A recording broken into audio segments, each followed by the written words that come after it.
50. São esses os camaradas que a senhora quer? Lady said.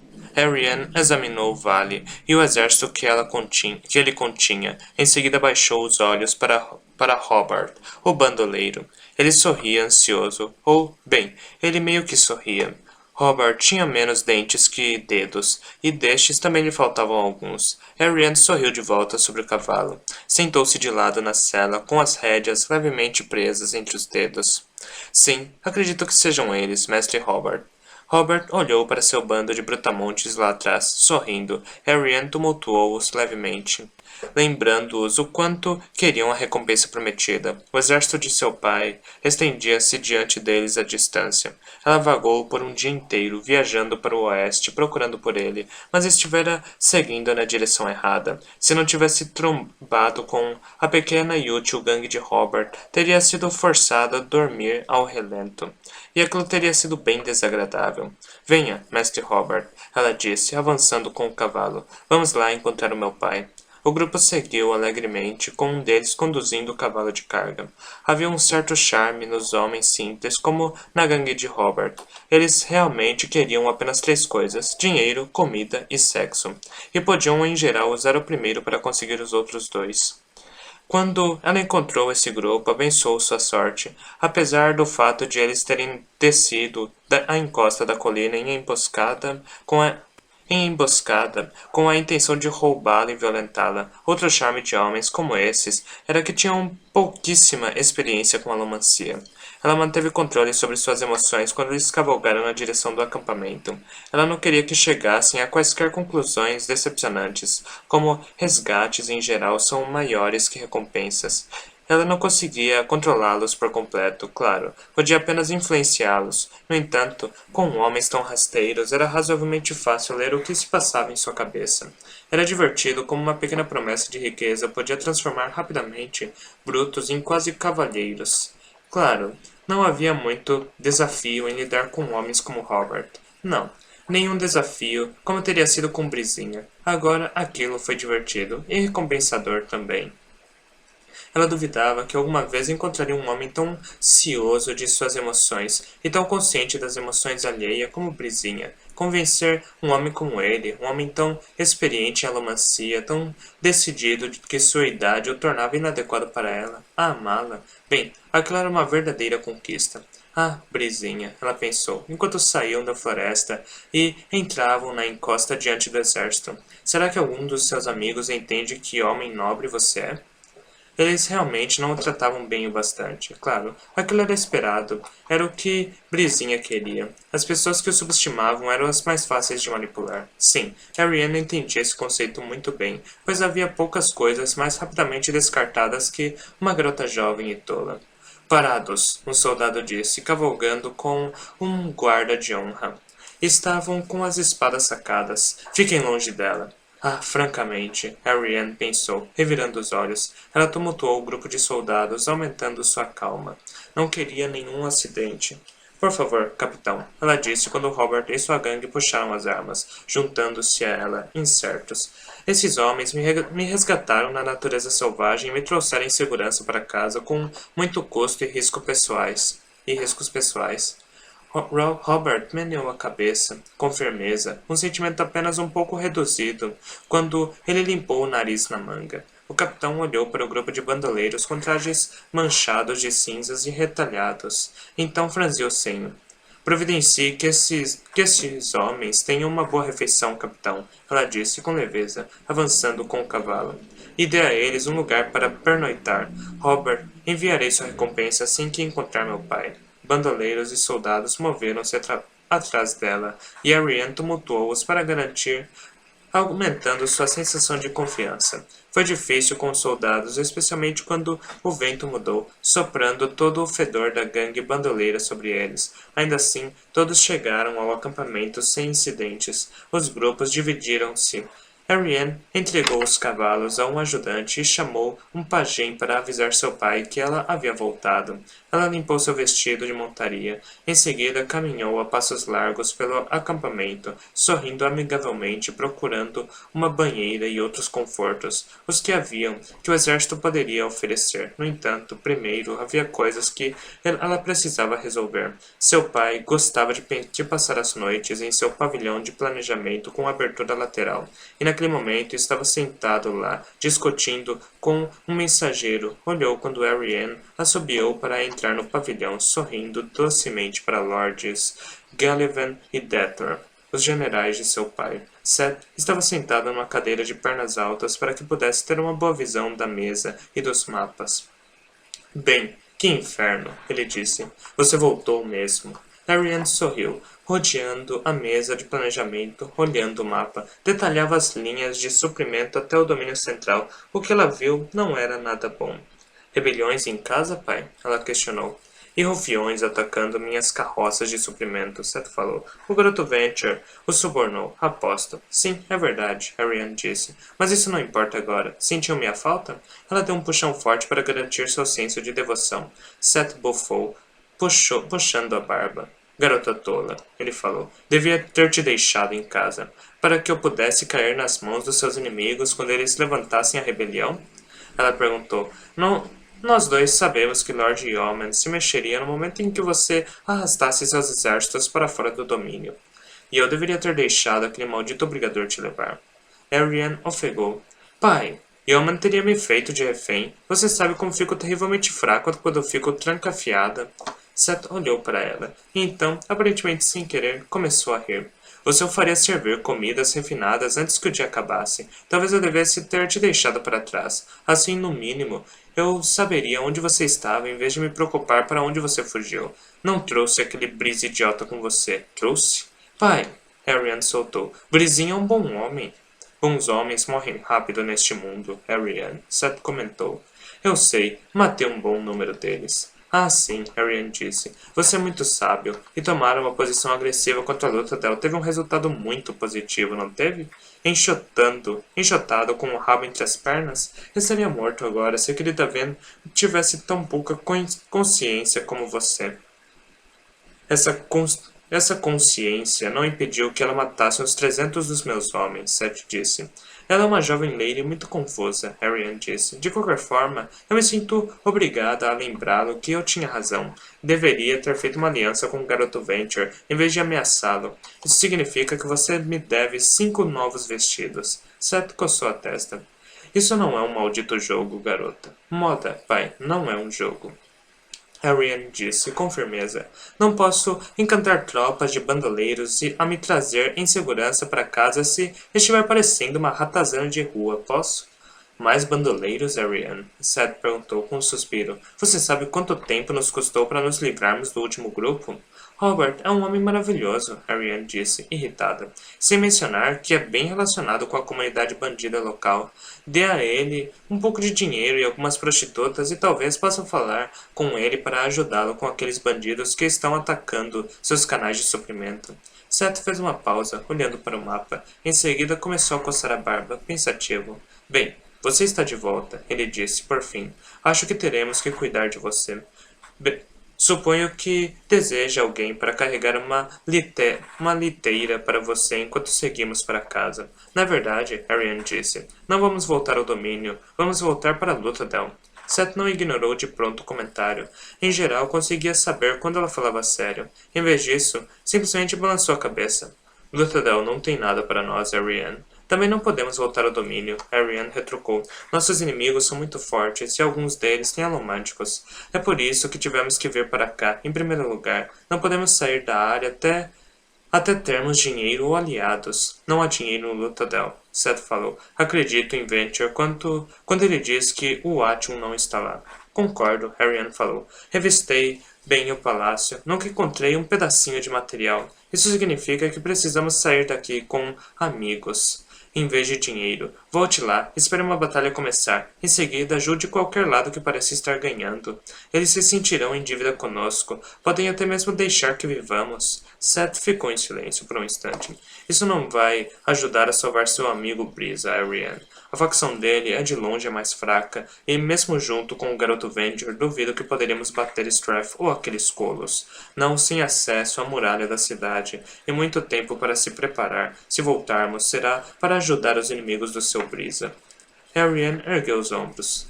Você não poderá ajudá-lo se não estiver lá, pai. Ela pensou. Eles vão perder de qualquer forma, mas se você estiver na área, então haverá uma chance de você acabar ajudando Luthadel. Uma chance muito pequena, Brisa. É o melhor que eu posso lhe dar. Perdoe-me.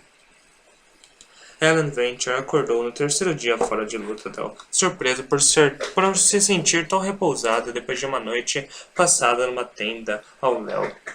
Claro, parte disso podia ser creditado à sua companhia. Viana estava deitada encolhida ao lado dele no saco de dormir, com a cabeça descansando sobre seu peito. Ele esperava que ela tivesse o sono leve, considerando como era tensa, mas pareceu se sentir confortável, dormindo ao lado dele. Ela pareceu até mesmo um pouco menos ansiosa quando ele se envolveu com os braços. Ele olhou para ela com ternura, admirando o formato do rosto, a leve ondulação dos cabelos pretos. O corte no rosto era quase invisível agora, e ela já havia tirado os pontos. Um queimar lento e constante de peltre dava ao corpo força notável para a recuperação. Ela nem mesmo protegia mais o braço direito, apesar do corte no ombro, e sua fraqueza da luta parecia totalmente passada.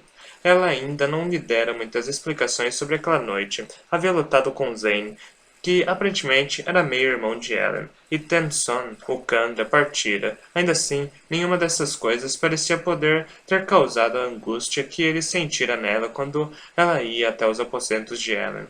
Ele não sabia se algum dia conseguiria as respostas que desejava.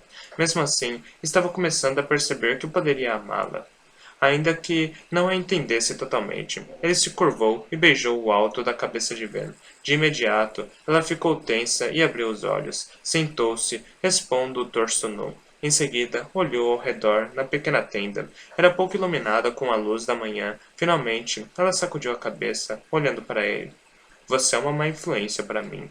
Hein? Ele perguntou, sorrindo, enquanto se apoiava em um braço. Vin assentiu, correndo as mãos pelos cabelos. Está me deixando acostumada a dormir à noite, ela disse. Além disso, não durmo mais vestida. Se dormisse, as coisas ficariam um pouco complicadas. Sim, ela falou. Mas, e se formos atacados durante a noite? Vou ter que lutar nua com eles. Eu não me importaria de assistir. Ela lançou um olhar sério para ele, e em seguida pecou uma camisa. Você também está sendo uma influência para mim, sabe? Ele disse. Ele falou, enquanto observava Ven se vestir. Ela ergueu uma sobrancelha. Está me fazendo relaxar, ele disse. E parar de me preocupar. Estive tão envolvido com as coisas na cidade nos últimos tempos que havia esquecido como era ser um eremita indelicado.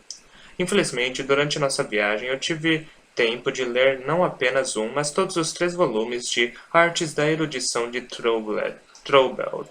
Vin bufou, ajoelhando-se na tenda baixa enquanto prendia o cinto. Em seguida, engatinhou até ele. Não sei como consegue ler enquanto cavalga, ela disse. Ah, é muito fácil, se você não tem medo de cavalos. Não tenho medo deles, Vin respondeu. Só que eles não gostam muito de mim. Sabem que eu posso deixá-los para trás na corrida, e isso os deixa mal-humorados. Ah, então é isso? Ela perguntou, sorrindo e puxando-a para que se ajoelhasse sobre ele.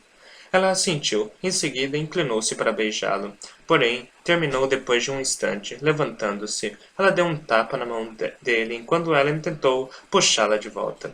Depois de todo o esforço para me vestir? Ela perguntou. Além disso, estou faminta. Ele suspirou, recostando-se enquanto ela saía da tenda para a luz vermelha do sol matutino. Ficou deitado por um momento, relembrando em silêncio para si mesmo sua sorte. Ainda não tinha certeza de como seu relacionamento havia se resolvido, ou mesmo porque ele o fazia tão feliz, mas estava mais do que disposto a aproveitar a experiência. Por fim, ele olhou para suas roupas. Havia trazido apenas um dos belos uniformes, bem como o uniforme da montaria. Não queria vestir nenhum deles com tanta frequência. Não tinha mais serviçais para limpar as cinzas de seus trajes. De fato, apesar da porta dupla da tenda, um pouco de cinza havia conseguido entrar durante a noite. Agora que estavam fora da cidade, não havia trabalhadores para varrer as cinzas, e elas estavam impregnando tudo. Então ele se vestiu com um traje muito mais simples, calças de montaria parecidas com as que Ven vestia, com uma camisa cinza de botões e um casaco escuro. Nunca fora forçado a cavalgar longas distâncias antes. Em geral, preferia carruagens, mas Ven e ele estavam fazendo uma viagem relativamente lenta.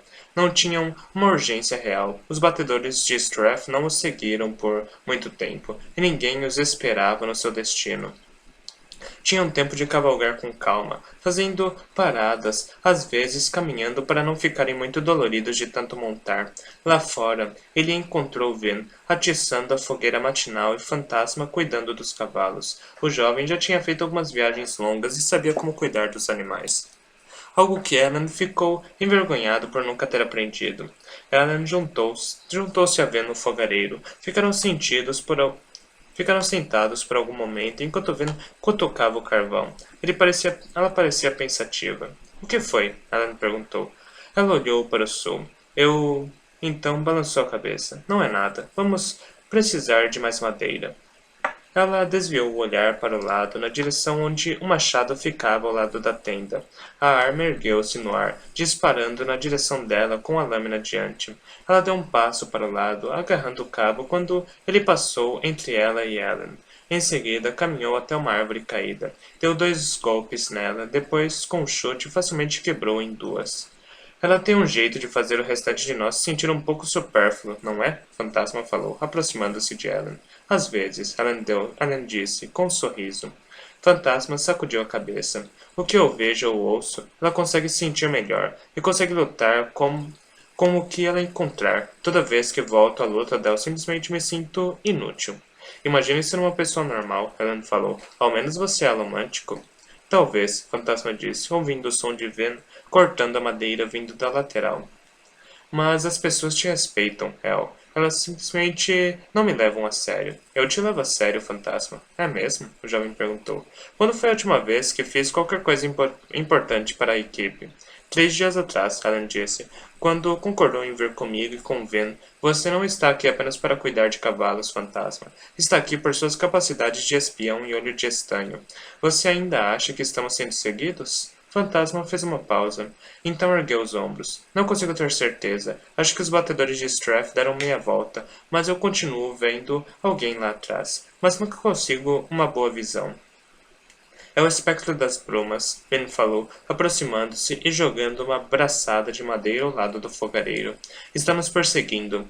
Fantasma e Ellen trocaram olhares. Em seguida, Ellen assentiu, recusando-se a se deixar influenciar pelo olhar desconfortável de Fantasma. Bem, desde que ele fique fora do nosso caminho, não há um problema, certo? Finn deu de ombros. Espero que não, mas se ouvir, me chame. Os registros dizem que pode ser perigoso. Tudo bem, Ellen falou. Faremos isso. Agora vamos decidir o que comer no café da manhã. Strath acordou. Aquela foi sua primeira surpresa. Estava deitado na cama dentro da tenda, sentindo-se como se alguém o tivesse erguido e jogado contra a parede algumas vezes. Ele grunhiu, sentando-se. Seu corpo não tinha escoriações, mas doía e sua cabeça latejava. Um dos curandeiros do exército, um jovem com barba cheia e olhos esbugalhados, estava sentado na sua cama. O homem observou Strath por um momento. O senhor, milord, deveria estar morto, o jovem falou. Pois não estou, Strath falou, sentando-se. Dê-me um pouco de estanho. Um soldado aproximou-se com um frasco do metal. Strath engoliu seu conteúdo. Em seguida fez uma careta, pois sua garganta estava muito seca e dolorida. Queimou o estanho, apenas levemente. Aquilo fazia os ferimentos parecerem piores, mas dependia daquela pequena vantagem que os sentidos aguçados lhe davam. Quanto tempo? Ele perguntou. Boa parte de 3 dias, milord, o curandeiro disse. Não sabia. Não sabíamos ao certo o que o senhor havia comido ou por quê. Pensamos em tentar fazê-lo vomitar, mas parecia que havia tomado a mistura por livre e espontânea vontade, então... Fizeram bem, Strath comentou, estendendo o braço diante de si. Ainda tremia um pouco. Ele não conseguia fazer parar. Quem está à frente do exército? General Generally, o curandeiro respondeu. Strath assentiu com a cabeça. Por que ele não mandou me matar? O curandeiro piscou, surpreso, olhando para os soldados. Milord. O soldado começou. Quem ousaria traí-lo? Qualquer homem que tentasse terminaria morto na sua tenda. General Generally era o mais preocupado com sua segurança. Claro, Strath percebeu, chocado. Eles não sabem que Zane partiu. Ora, se eu morresse, todos presumiriam que Zane assumiria o controle ou se vingaria daqueles que pensassem serem os responsáveis. Strath gargalhou, deixando a todos que o observavam perplexos. Zane tentara matá-lo, mas por acidente havia salvado sua vida com a pura força da reputação. Eu te venci, Strath percebeu. Você se foi, e eu estou vivo. Claro, que aquilo não significava que Zane não voltaria. Por outro lado, talvez ele não pudesse. Talvez, apenas talvez, Strath houvesse se livrado dele para sempre. A nascida das brumas de Ellen, Strath falou de repente. Nós a seguimos por um tempo, milord. Grant falou, mas eles se afastaram demais do exército e Lord Generally ordenou que os batedores voltassem. Parece que está seguindo na direção de Terrace. Lhe franziu a testa. Quem mais estava com ela? Achamos que seu filho Alan fugiu também, o soldado disse, mas poderia se tratar de uma armadilha. Zane conseguiu, Strath pensou, pasmado. Ele se livrou mesmo dela. A menos que seja algum tipo de truque. Por outro lado, o exército de Golos? Strath perguntou. Houve muitas batalhas em suas fileiras nos últimos tempos, senhor, Grant falou. As feras parecem mais inquietas. Ordene que nossos exércitos levantem acampamento, Strath falou. Imediatamente. Voltaremos ao domínio do norte. Milord? Grant perguntou, assustado. Acho que Lord Generally está planejando um ataque, esperando apenas a sua ordem. A cidade está fraca e a nascida das brumas deles se foi. Vamos bater em retirada, Strath disse, sorrindo. Por hora, ao menos. Vamos ver se esse seu plano funciona, Zane. Caesar estava sentado numa pequena alcova da cozinha, com as mãos sobre a mesa diante dele, um anel metálico brilhando em cada dedo. Eram pequenos paramentos de metais, mas armazenar atributos ferroquímicos levava tempo. Levaria semanas para preencher um anel de metal, e ele mal dispunha de dias. De fato, Caesar estava surpreso que os colos tivessem esperado tanto tempo.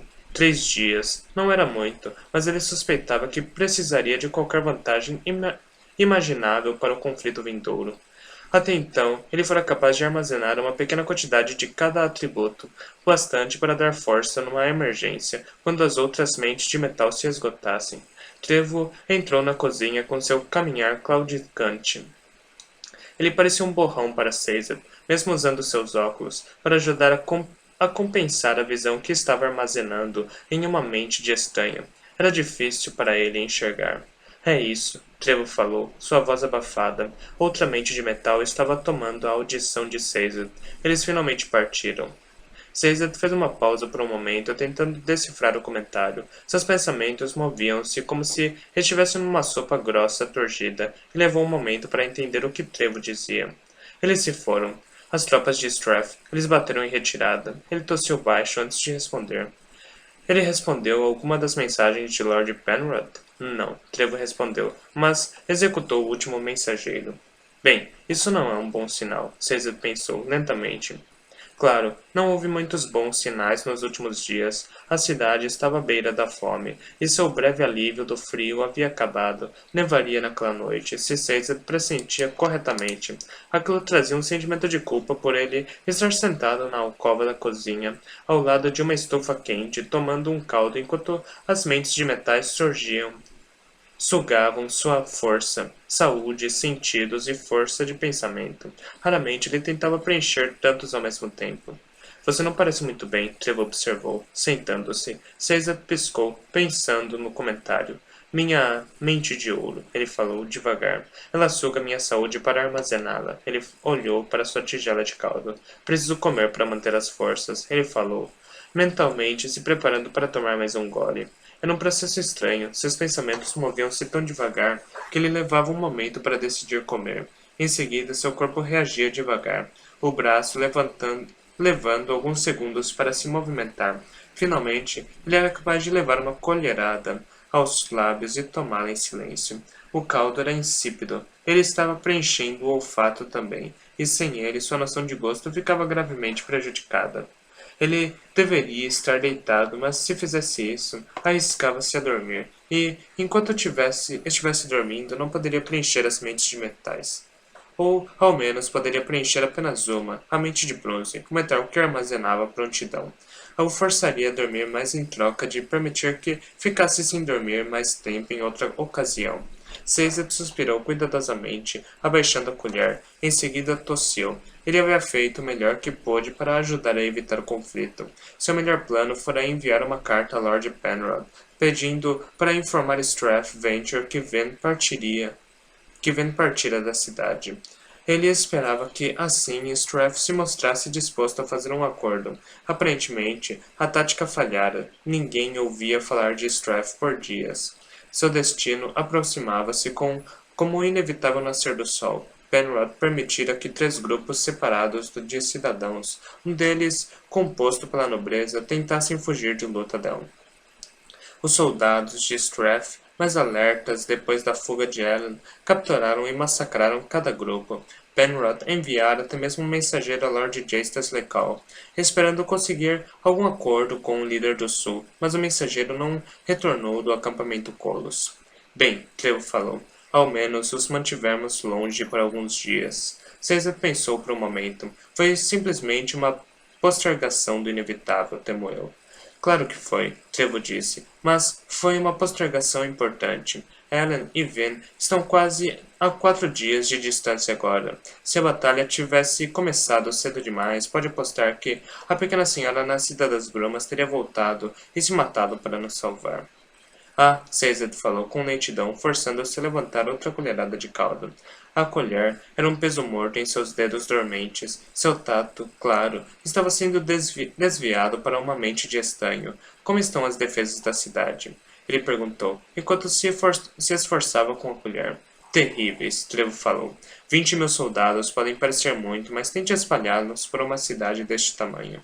Mas os colos não terão nenhum equipamento de cerco, Caesar falou, concentrado na colher. Nem arqueiros. Sim, Trevo disse, mas temos 8 portões para proteger, e deles 5 estão próximos dos colos. Nenhum desses portões foi construído para resistir a um ataque.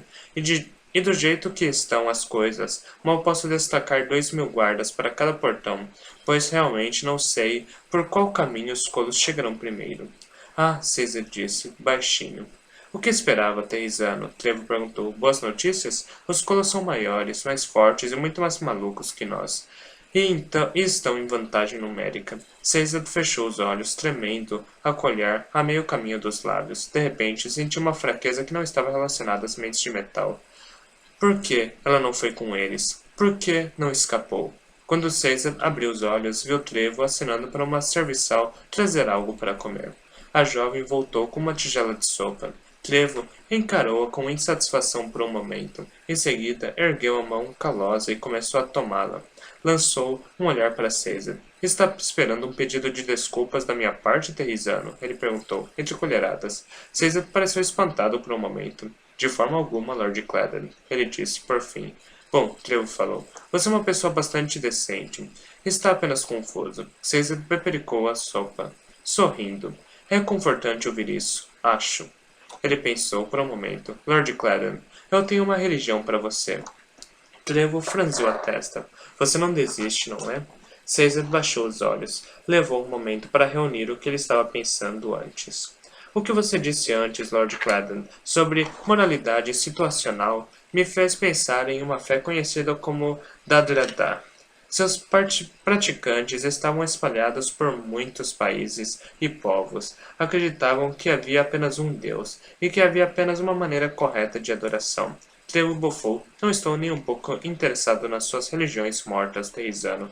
Eu acho que eles eram artistas. Caesar interrompeu, falando baixo. Trevo hesitou. Pensavam que, por meio da arte, ficavam mais próximos de Deus. Caesar falou. Eram bastante interessados em cores e tons e gostavam de escrever poesias para descrever cores que viam no mundo ao redor. Trevo ficou em silêncio. Por que está pregando essa religião para mim? Ele questionou. Por que não escolher uma que seja direta como eu? ou uma que adorasse a guerra e os soldados. Por que, Lord Cledent? Caesar falou. Ele piscou, relembrando com esforço através de sua mente confusa. Isso não é você. É o que deve fazer, mas não é o que é. Os outros esquecem, creio eu, que o senhor é um carpinteiro, um artista. Quando vivíamos em sua loja, eu sempre o via fazendo o acabamento de peças que seus aprendizes haviam esculpido. Via o cuidado que tinha. Aquela loja não era uma simples fachada para você. Você sente falta dela. Eu sei disso. Trevo não respondeu. Você precisa viver como um soldado, Caesar falou, tirando algo de sua bolsa com a mão fraca, mas ainda consegue sonhar como um artista. Aqui. Eu fiz isso para você. É um símbolo da fé da Dradá. Para seu povo, ser artista era uma vocação das mais elevadas, até mesmo maior que ser um sacerdote. Ele buscou o disco de madeira da mesa. Em seguida, com esforço, sorriu para Trevo. Fazia muito tempo que não pregava uma religião, e não tinha certeza do que fez com que oferecesse aquilo para Trevo, talvez para provar a si mesmo que havia valor nelas. Talvez fosse teimosia, reagindo às coisas que Trevo dissera antes. De qualquer forma, ficou satisfeito com a maneira que Trevo encarou o simples disco de madeira com a imagem de um pincel esculpida nele. Na última vez que preguei uma religião, ele pensou, foi naquela vila ao sul, onde Marsh me encontrou. Aliás, o que aconteceu com ele? Por que não voltou à cidade? Sua mulher estava te procurando, Trevo finalmente disse, erguendo o olhar, deixando o disco na mesa. Minha mulher? Caesar perguntou. Ora, não somos... Ele parou quando Trevo o encarou. O general brusco era bem eficiente em olhares cheios de significado. Muito bem, Caesar falou. Suspirando, ele baixou os olhos para os dedos e os 10 anéis brilhantes que eles ostentavam. 4 deles eram de estanho, visão, audição, olfato e tato. Continuou a enchê-los. Eles não o prejudicaram muito, porém, libertou a mente de Peltre, bem como sua mente de aço e a mente de zinco. De imediato, a força voltou ao corpo. Seus músculos deixaram de amolecer, revertendo-se de emaciados para saudáveis. A confusão saiu da mente, permitindo que ele pensasse com clareza, e a lentidão espessa, caudalosa, evaporou, e se levantou revigorado. Isso é fascinante, Trevo murmurou. Caesar baixou os olhos. Eu consegui ver a mudança, Trevo continuou. Seu corpo ficou mais forte, e seus olhos concentrados, seus braços parando de tremer. Acho que você não quer encarar aquela mulher sem todas as faculdades, hein? Eu não te culpo. Trevo grunhiu para si mesmo. Em seguida, continuou a comer. Caesar despediu-se do homem. Em seguida, saiu apressado da cozinha. Seus pés e mãos ainda pareciam massas insensíveis. Ainda assim, ele sentiu uma energia. Não havia nada como o simples contraste para acordar a sensação de invencibilidade de um homem. E não havia nada para drenar aquela sensação mais rapidamente que a perspectiva de encontrar a mulher amada. Por que Tyndall ficar ali? E se estava determinado a não voltar a Terrace, por que o evitara nestes últimos dias? Estava chateado por ele ter mandado Ellen embora? Estava desapontado por ele insistir em ficar para ajudar? Ele a encontrou no grande salão de baile da Fortaleza Venture. Parou por um instante, impressionado como sempre pela inquestionável grandiosidade do lugar. Liberou sua mente de estanho de visão por apenas um momento, tirando os óculos enquanto olhava ao redor do espaço incrível. Janelas enormes e retangulares com vitrais chegavam ao teto, ao longo das paredes do imenso salão. Em pé, na lateral, Caesar ficava pequenino ao lado das colunas imensas que sustentavam uma pequena galeria que corria embaixo das janelas dos dois lados da câmara. Cada pedaço de pedra no espaço parecia esculpido, cada lajota era parte de um mosaico ou outro. Cada pedaço de vitral colorido reluzia à luz do fim da tarde. Faz tanto tempo, ele pensou, na primeira vez que vira esta câmara estava escoltando Vin a seu primeiro baile. Foi então, enquanto se passava por Valette Renault, que encontrou Ellen. Caesar a criticara por atrair de forma descuidada a atenção de um homem tão poderoso. E agora, ele mesmo havia feito o casamento dos dois. Sorriu, pondo os óculos e enchendo sua mente de estanho. De visão, outra vez. Que os deuses esquecidos os guardem. Crianças, façam algo de nosso sacrifício se puderem.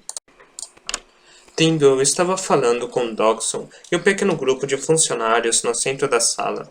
Estavam reunidos ao redor de uma grande mesa, e quando Caesar se aproximou, conseguiu ver o que estava espalhado sobre ele. O mapa de Marsh, ele pensou. Era uma representação extensa e detalhada de Luthadel, completa com anotações sobre a atividade do Ministério. Caesar tinha uma imagem do mapa, bem como uma descrição detalhada dele, em uma de suas mentes de cobre, e enviar uma cópia física para o Synod. Tyndall e os outros haviam coberto o grande mapa com suas anotações. Caesar aproximou-se devagar, e assim que Tyndall o ouviu, acenou para que ele se aproximasse. Ah, Caesar, Dodgson disse, num tom decidido. Ah, Caesar, Dodgson disse, num tom decidido, com a voz abafada aos ouvidos fracos de Caesar. Que bom. Por favor, venha até aqui. Caesar caminhou até a área de dança mais baixa, juntando-se à mesa. Posicionamento de tropas? Ele perguntou. Penrod assumiu o comando de nossos exércitos, Dodgson disse, e colocou nobres a cargo de todos os 20 batalhões. Não sabemos se gostamos dessa situação. Caesar olhou para os homens na mesa. Era um grupo de escribas que o próprio Dodgson treinara. Todos deuses, Caesar pensou. Ele não pode planejar uma rebelião justamente agora, pode? Não fique tão assustado, Caesar, Dodgson disse. Não vamos fazer nada muito drástico. Penrod ainda deixou Trevor organizar as defesas da cidade, e ele parece estar se aconselhando com os comandantes militares. Além disso, é tarde demais para tentarmos algo muito ambicioso.